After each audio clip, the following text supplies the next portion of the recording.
warahmatullahi wabarakatuh. Selamat pagi Bapak Ibu dan dosen teman-teman semua. Perkenalkan, nama saya Rizka Renata dengan NIM 23.208.065 dari STHI Sliwing Garut. Video ini saya buat untuk memenuhi tugas ujian tengah semester dalam mata kuliah Selekta Pendidikan Islam yang diampu oleh Ibu Nilna Ajijatus Sophia MPD dalam bentuk video presentasi analisis kasus individu. Topik yang kali ini saya pilih adalah topik nomor 9, yaitu pergaulan bebas di kalangan remaja dengan fokus pembahasan pencegahan melalui pendidikan Islam. Nah, dalam video ini saya akan membahas 5 bagian utama.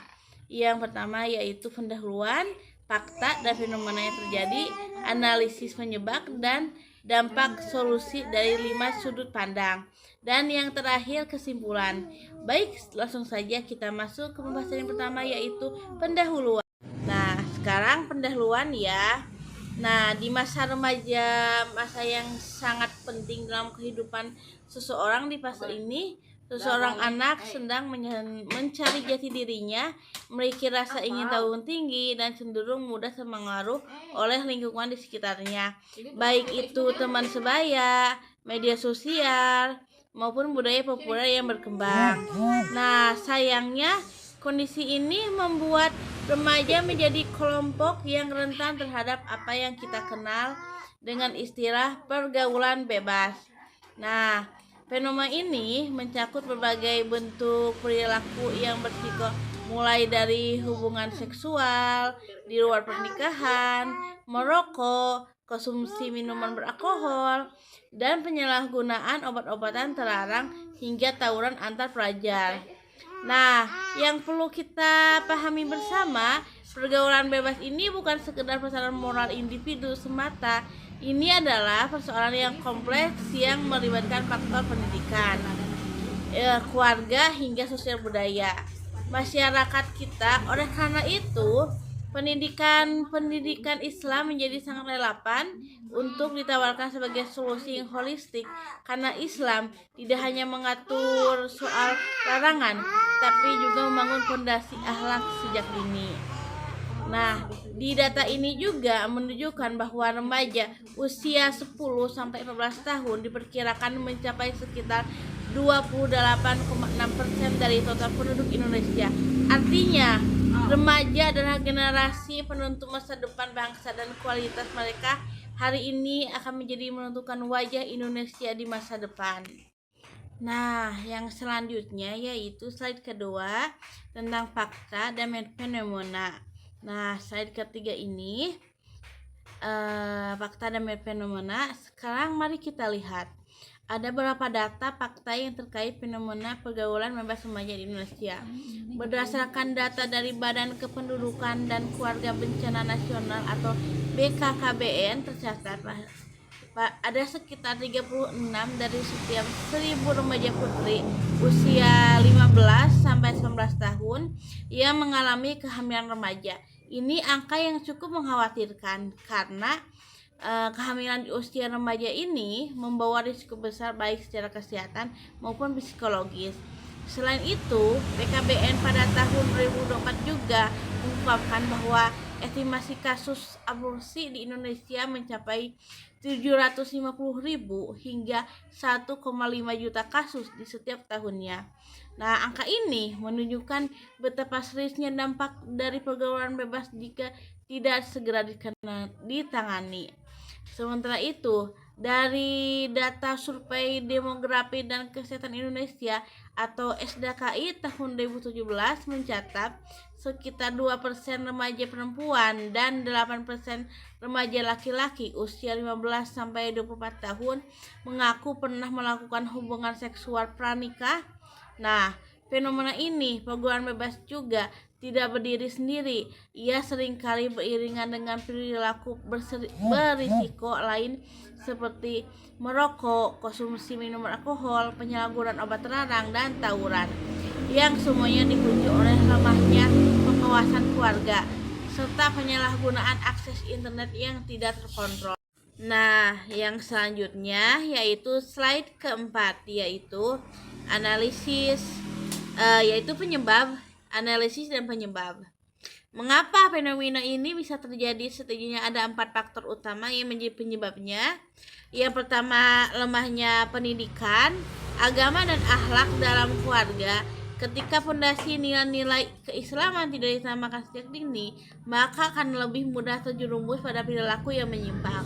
Kedua, pengaruh teman sebaya atau peer pressure, tekanan sosial dalam lingkungan pertemanan seringkali membuat remaja merasa harus ikut serta dalam perilaku berisiko agar diterima oleh kelompoknya. Nah, yang ketiga, penyalahgunaan internet dan media sosial. Tanpa pengawasan dan filter yang memadai, remaja mudah terpapar konten negatif yang mendorong perilaku menyimpang. Nah, yang keempat, kurangnya keteladanan ala uswah hasanah. Orang dewasa di sekitar mereka, baik itu orang tua, guru, maupun tokoh masyarakat. Yang selanjutnya, yaitu slide kelima, yaitu dampak. Nah, dari sisi dampak program bebas ini mempengaruhi banyak aspek kehidupan. Nah, pada level individu dampaknya berupa rusaknya akhlak, gangguan psikologis, putusnya sekolah, hingga risiko kesehatan reproduksi. Nah, pada level keluarga munculnya konflik keluarga, beban ekonomi baru, dan hilangnya kepercayaan antar anggota keluarga. Nah, selanjutnya pada level sosial, kita bisa melihat menurunnya kualitas generasi muda serta meningkatkannya angka pernikahan dini. Dan tidak kalah pentingnya pada level spiritual, remaja yang terjumus program bebas cenderung semakin menjauh dan nilai-nilai agama dan kedisiplinan dalam beribadah. Nah, setelah kita memahami penyebab dan dampak, sekarang saya akan memaparkan solusi dari 5 sudut pandang sebagaimana yang diminta dalam ketentuan tugas ini. Yang pertama yaitu perspektif Al-Quran dan hadis dari slide 6. Nah, di sini Islam menekankan pentingnya menjaga kehormatan diri dalam Al-Quran, surat Al-Isra ayat 32. Allah Subhanahu wa taala memerintahkan kita untuk menjauhi zina, bukan hanya melarang perbuatannya, tetapi juga melarang segala jalan yang bisa mendekatkan seorang kepadanya. Ini artinya pencegahan harus dilakukan sejak dari akarnya, bukan hanya saat sudah terjadi. Selain itu, dalam surat An-Nur ayat 30 sampai 31, Allah SWT merintahkan untuk menjaga pandangan atau gantul besar. Di era digital seperti sekarang, perintah ini menjadi sangat relevan karena banyak godaan visual yang mudah diakses lewat gawai. Rasulullah SAW juga mengingatkan pentingnya memilih pergaulan untuk teman yang baik karena watak dan perilaku seseorang sangat dipengaruhi oleh lingkungan pertemanan. Yang selanjutnya bagian perspektif pendidikan Islam, yaitu slide ke-7. Nah, dari sisi pendidikan Islam, solusinya adalah penguatan pendidikan akhlak atau tarbiyah sejak usia dini, baik di lingkungan rumah maupun sekolah. Nah, konsep uswah hasanah atau keteladanan sangat penting di sini. Orang tua dan guru tidak cukup hanya memberikan nasihat, tetapi harus menjadi teladan nyata dalam kehidupan sehari-hari. Selain itu, pendidikan berbasis pembiasan ibadah dan nilai-nilai Islam perlu diterapkan secara konsisten, termasuk juga mengintegrasikan pendidikan agama dan edukasi kesehatan reproduksi disampaikan secara profesional yang sesuai syariat, bukan sesuatu yang tabu untuk dibicarakan. Nah, yang selanjutnya yaitu perspektif psikologi pendidikan di slide ke-8 nomor 3. Nah, dari sudut pandang psikologi pendidikan, kita perlu memahami bahwa remaja yang memiliki kebutuhan psikologis untuk merasa diterima, dihargai, dan aman. Nah, jika kebutuhan ini tidak terpenuhi di rumah, mereka akan mencarinya lewat jalan yang salah, termasuk pergaulan bebas. Nah, oleh karena itu, komunikasi terbuka antara orang tua dan anak sangat penting untuk menerapkan pola asuh otoritatif bukan otoriter yang terlalu keras atau permisif yang terlalu membebaskan. Nah, penguatan self-esteem atau rasa percaya diri remaja serta kemampuan untuk menolak tekanan teman sebaya juga menjadi kunci penting. Peran bimbingan konseling di sekolah pun sangat dibutuhkan untuk mendeteksi masalah psikososial remaja sejak dini. Nah, yang selanjutnya yang nomor 4 yaitu perspektif sosial budaya. Dari perspektif sosial budaya, penguatan kontrol sosial masyarakat menjadi sangat penting. Misalnya, kepedulian tetangga dan lingkungan sekitar terhadap tumbuh kembang remaja. Kita juga perlu membangun budaya positif melalui komunitas seperti kegiatan remaja masjid, Karang Taruna yang bersinyal Islam, dan kegiatan positif lainnya untuk mengisi waktu luang remaja.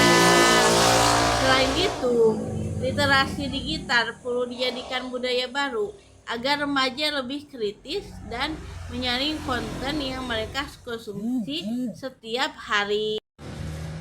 Nah, yang selanjutnya yaitu perspektif kebijakan pendidikan atau implementasi praktis yang nomor 5 di slide 10. Dan yang terakhir dari sisi kebijakan pendidikan diperlukannya penguatan kurikulum, pendidikan karakter dan agama di sekolah termasuk edukasi kesehatan reproduksi berbasis nilai. Nah, perlu juga sinergi pusat pendidikan yaitu keluarga, sekolah, masyarakat yang berjalan secara bersama-sama dan tidak saling lepas tangan.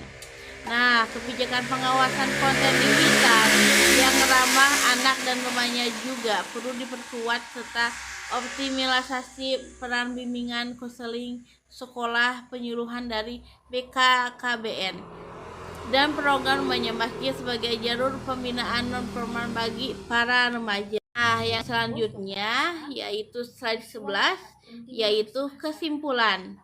Sebagai penutup dapat saya simpulkan bahwa pergaulan bebas di kalangan remaja adalah masa multifaktor yang tidak bisa diselesaikan oleh satu pihak saja. Pendidikan Islam hanya menawarkan solusi yang holistik, menyentuh aspek spiritual melalui Al-Quran dan hadis, aspek keilmuan melalui pendidikan Islam, aspek psikologi, sosial, budaya, hingga kebijakan yang bersifat praktis. Nah, jadi oleh karena itu diperlukannya kolaborasi yang kuat antara keluarga, sekolah, dan masyarakat untuk membentangi generasi muda kita dengan iman dan akhlak yang kokoh, dengan sehingga mereka bisa tumbuh menjadi generasi yang tidak hanya cerdas secara akademik tetapi juga kuat secara spiritual. Jadi demikian presentasi analisis kasus yang bisa saya sampaikan mengenai pergaulan bebas di kalangan remaja dengan pencegahan melalui pendidikan Islam. Seluruh referensi yang saya gunakan dapat dilihat pada slide ini pada deskripsi video ini.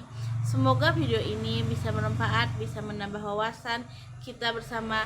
Kurang lebihnya saya mohon maaf. Waalaikumsalam warahmatullahi wabarakatuh. Terima kasih.